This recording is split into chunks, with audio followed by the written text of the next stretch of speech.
by the fact that the alpha particle, 2 neutrons and 2 protons, is bound, it's part and bound to the nucleus by a barrier.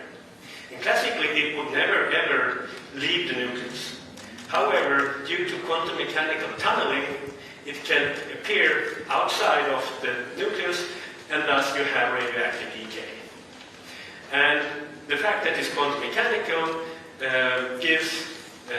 tells that it's a completely random process. And also by calculating the width and the height of the barrier, you can calculate the average waiting time for this decay or the half-life.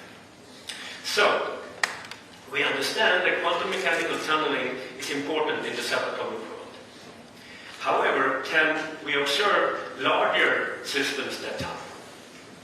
This was a question raised by Nobel laureate Anthony Leggett in 1978. He suggested that it should be possible to observe something called macroscopic quantum tunneling in a superconducting circuit. So how should we understand this? Well, in the upper picture here, you see a normal conductor. In the normal conductor, the electrons are very individual. They are fermions, and they are very easily distracted. So if you push a current through this conductor, the electrons are easily distracted, and there is resistance. Thus, you always get the voltage across this conductor. In the second picture, you see how a superconductor works. Here, the electrons take each other 2 and 2 by the hand, and then it's much harder to distract them. So then they can lead a current without any resistance at all, so there is current without any voltage, a supercurrent. In the lower picture you see another example, you see also an illustration of how this works. It's actually so that all of the Cooper pairs lose their individuality altogether, and they all condense into one macroscopic state. So it's one Cooper pair condensate, which is determined by one macroscopic wave function, or a superconducting order parameter.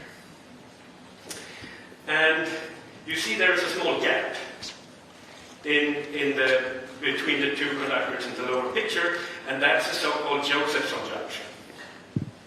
So in 1962, Brian Josephson predicted that you could, even if there is a small weak link or a gap in the conductor, you can still have a supercurrent. And he derived simple equations for how the current and the voltage in this junction relates to the macroscopic wave function on the two sides of the weak link. And from his description, you can do the following. If you push a current through the Josephson junction, it can then appear in two different states. One without the voltage, and one with a measurable voltage. And the switching between the zero voltage state and the state with the voltage is, there is a barrier in between. And by detecting how this switching occurs between the zero voltage state to the voltage state, this is how our three laureates managed to prove that there is macroscopic quantum tunneling. So, to the left you see an illustration of macroscopic quantum tunneling. So, our three laureates positioned, they push a current through the junction, and it was in a state so that it should not classically be able to switch. And yet, it switches from the zero voltage state to the state with the voltage. Although classically you see that it cannot switch. And if you're a physicist, you might realize that the smoking gun evidence for this macroscopic quantum tunneling are when the black dots here deviate from the diagonal line. That's where macroscopic quantum tunneling dominates. So the three laureates So this breakthrough experiment was performed in 1985 at Berkeley, and the group leader, John Clark, had long experience of working with Josephson junctions. John Martinez was a senior PhD student at the time, and Michel Devoret was a postdoc coming from Saclay outside of Paris, with experience from low-temperature physics, but not with Josephson junctions, molecular solids. So, this trio did not only do this breakthrough experiment, they also did another breakthrough experiment the same year. So, the name quantum physics comes from the fact that atoms absorb and emit energy in packages, so-called quanta. And by irradiating the Josephson junction with microwaves, they could verify that this macroscopic object absorbs energy in a quantized way. So there are quantized energy levels. So, yes, I just want to mention also that in this system of the Josephson junction, there are billions of Cooper pairs. So it's really a macroscopic object in that sense. Okay, so this might sound a little bit abstract. However, this is a sketch of this experimental setup coming from John Martinez's PhD thesis. So you see the scale bar to the right, 1 centimeter, and there you see the silicon chip with superconducting wires, and the Josephson junction is exactly where the two wires meet. You apply the current to the left at the power connector, and then you measure the voltage at the same place. And when you radiate with microwaves, you do that in the microwave put on contact on top. Then you also see there's a copper tubing and copper powder inside, and that's a newly developed filter for this experiment that isolates the Josephson junction extremely well from the environment, which you need because these quantum effects are very sensitive to interaction with the environment. And I think to make it even a little bit less abstract, I also want to show you a modern quantum chip. So the silicon chip is the square in the middle here. There are superconductors on top. And then there are 9 artificial atoms on this chip. And you can see them with your naked eye.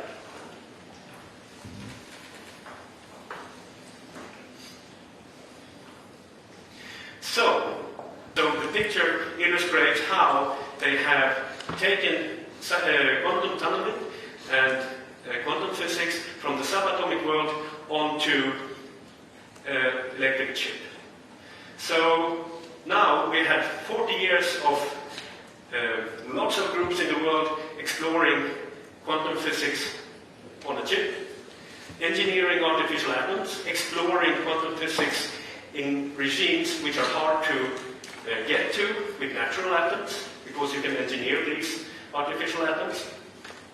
You can also couple the superconducting atoms to mechanical oscillators, and then you probe quantum properties of mechanical oscillators. And you may also have heard that this is one of the platforms where you can develop a quantum computer. Thank you.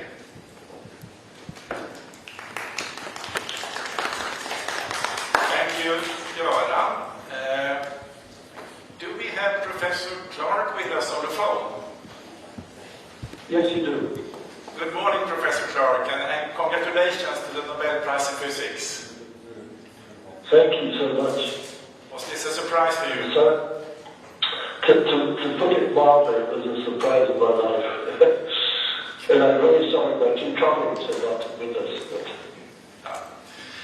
I'm sitting here in this beautiful session hall of the Royal Swedish Academy of Sciences at the press conference with many interested journalists here from the national and the international press. Are you ready to take some questions from them?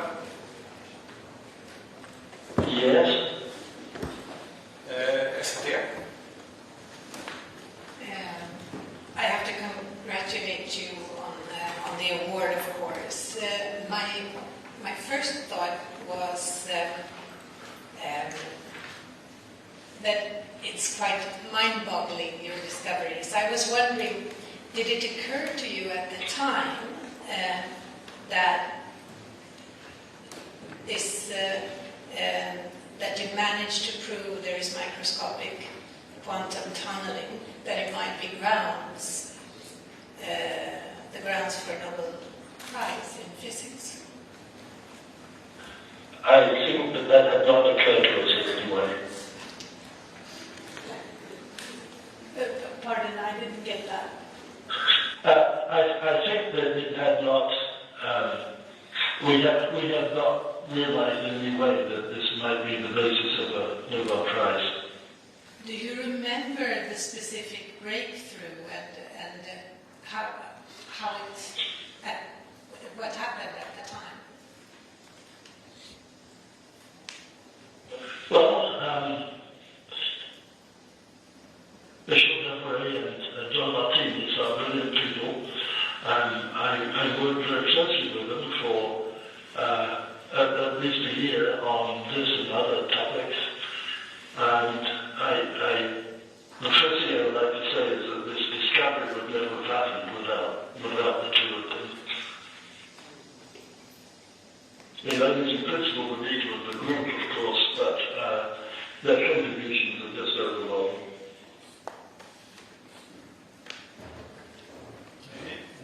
One question there, please. Hi, Professor Clark. This is Yiwei from the Chinese Media Intellectual. First, congratulations, and I would like to know your feelings now and where you are now. And the second question is, what do you think your research has left the open questions for the next generation of physicists? Thank you.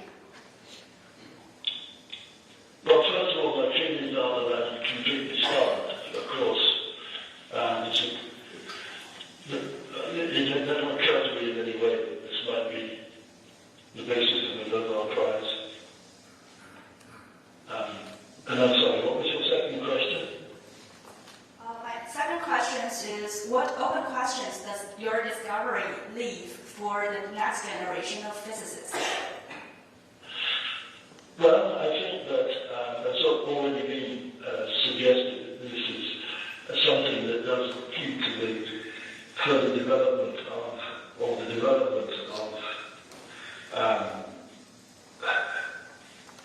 sorry, I'm losing my words, of the quantum computer. I mean, many people are working on quantum computing, and I think that as we see that it is recognized that our discovery is in many ways the basis of this. Yes, please. Thank you. Bob Morawiecki from the Polish television. Congratulations, Professor. I wanted to ask you because everyone in this room has a smartphone and have cameras that use nanochips that are actually based on the effects that you were studying. I want to ask you, did you predict when you made your discoveries that they are going to have such a widespread practical applications? And what do you think is going to be the next step in that regard? It certainly had not occurred to us in any way that this discovery would have such a significant impact. And we were very good at understanding the physics and the calculations that went into this. And it was very much following up on this brilliant work by Tony Levitt, who of course also subsequently won the Nobel Prize.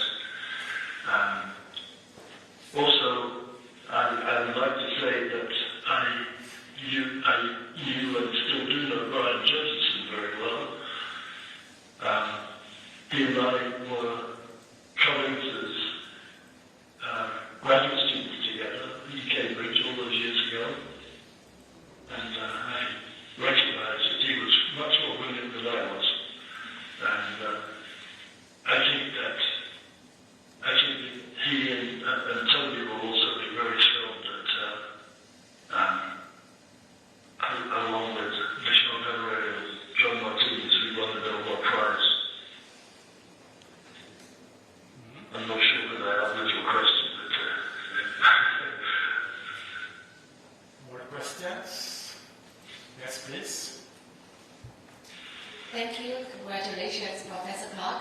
My name is Yan Nanzhu from Mr. Salon, China. And my question is, quantum phenomena are universal. So where exactly is the boundary between the classical and quantum worlds? Thank you.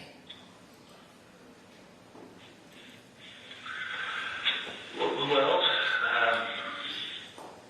I think the real difference is that the quantum world depends on quantum mechanics, which is someone commented earlier in this discussion. Quantum mechanics was discovered many years ago now by Schrödinger, almost 100 years ago. And that's the underlying basis.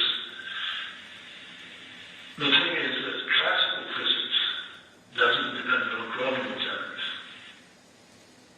But it's really this discovery by Schrödinger almost a century ago that is the sort of underlying basis of all of this work and of quantum mechanics.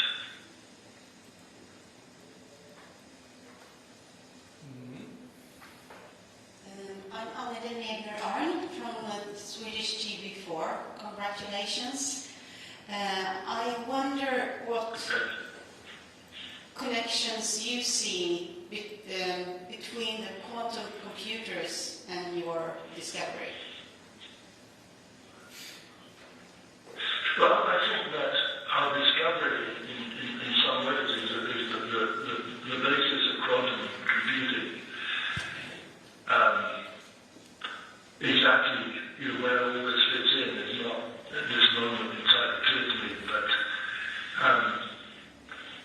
I think that this is, well, excuse me a second.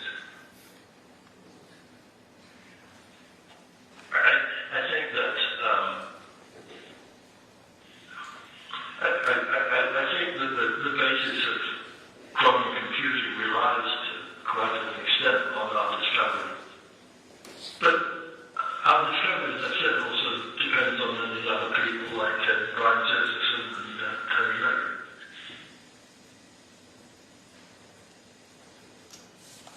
Yes, please, there, in the back. Congratulations, Mr. Clark, consulting from AP. Could you tell us how your discovery is used by average consumer today? Thank you. Well, as people have pointed out, I mean, many straightforward applications are things like the cell phone. And I'm speaking on my cell phone, and I suspect that you are too. And that one of the underlying reasons that the cell phone works is because of all this work.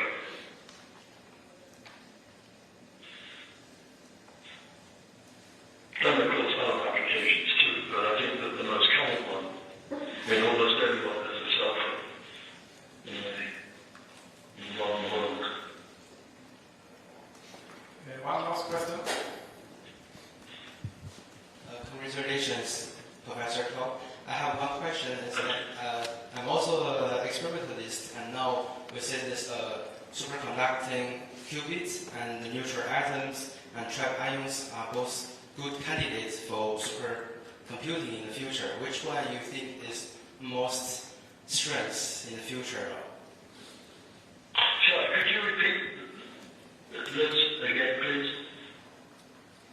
So my question is that for the moment we know that for superconducting qubits and neutral atoms, like cold atoms, and also ion trap, so they also show a very good candidate for future superconductor. So which one do you think that is most appropriate for the future that we will use? Sorry, I don't quite understand.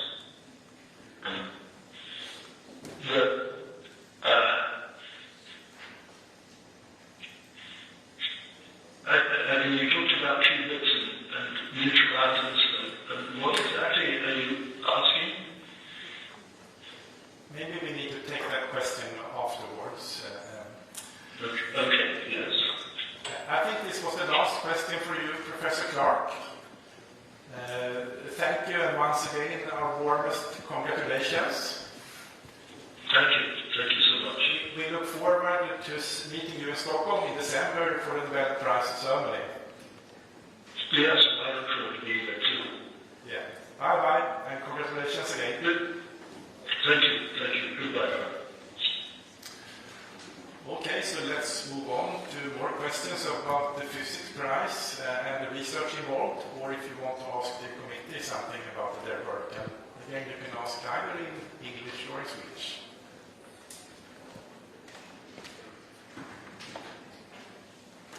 Yes, please. Thank you.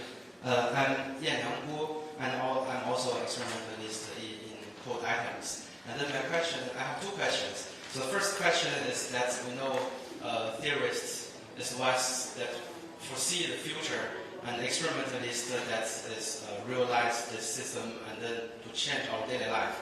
And then when evaluating Nobel-worthy contributions, how does the committee balance the value of this original theoretical breakthroughs and that dedicate experiments that realize these theories in the lab?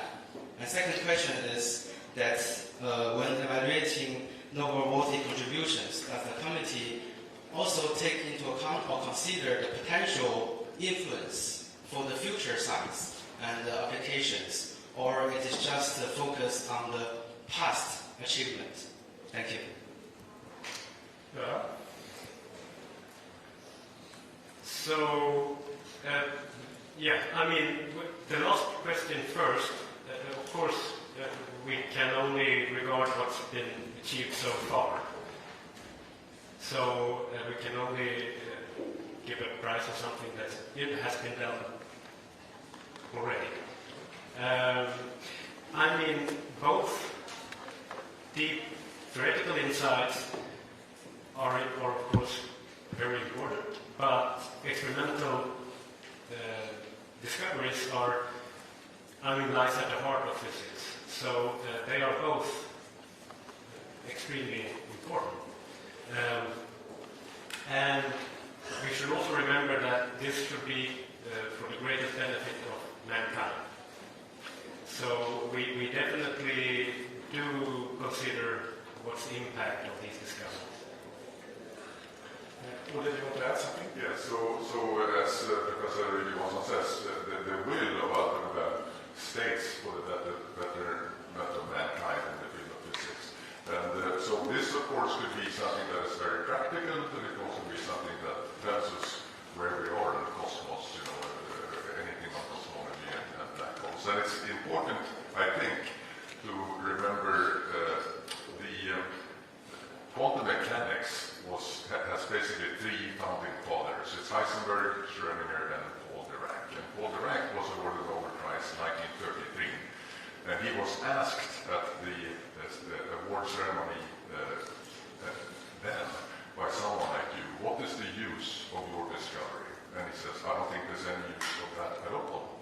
And he was asked again, but maybe in the future. He says, no, I don't think so, not even in the future. And so this genius of a man, for once he was wrong, because as I said a few minutes ago, there's no technology that we use today that does not rely on their discoveries. And so the important thing here is that science always advances our society. So even if we don't know something for tomorrow, goodness will always come. I think it's time to stop there. If you have further questions, you can ask committee members after this press conference. Thank you for your interest, and we hope to see you here again tomorrow when we will announce this year's prize in chemistry.